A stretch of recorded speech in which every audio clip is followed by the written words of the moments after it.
starting over.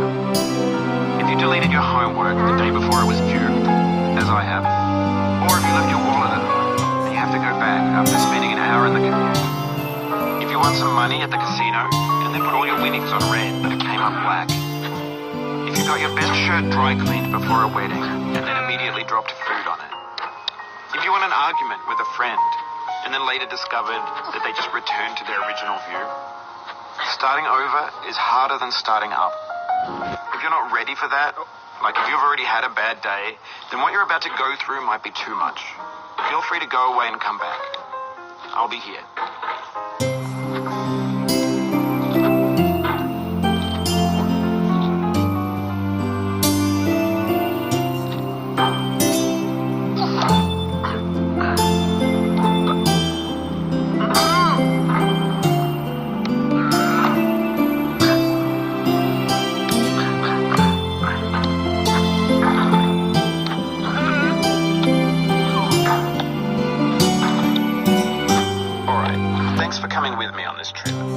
I'll understand if you have to take a break at any point.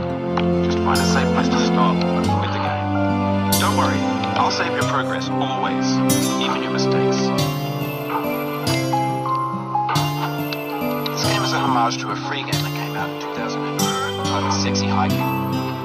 The author of that game was Jazzo, a mysterious Czech designer who was known at the time as the father of B games. And B games are rough assemblages of found objects.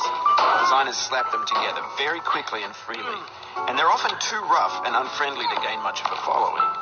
They're built more for the joy of building them than as polished products. In a certain way, Sexy Hiking is the perfect embodiment of a B game.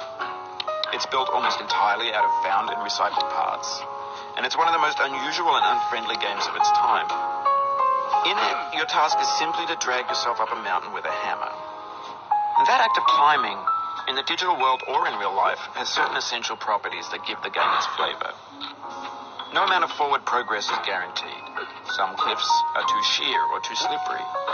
And the player is constantly, unremittingly in danger of falling and losing everything.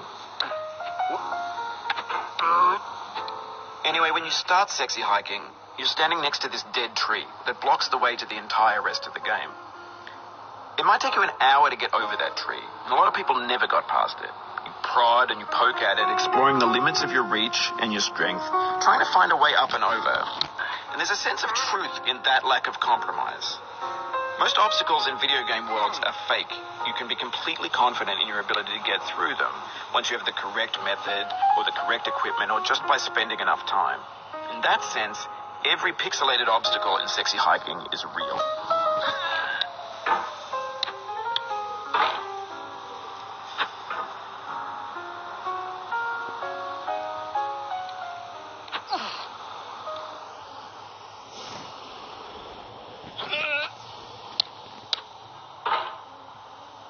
The obstacles in Sexy Hiking are unyielding, and that makes the game uniquely frustrating.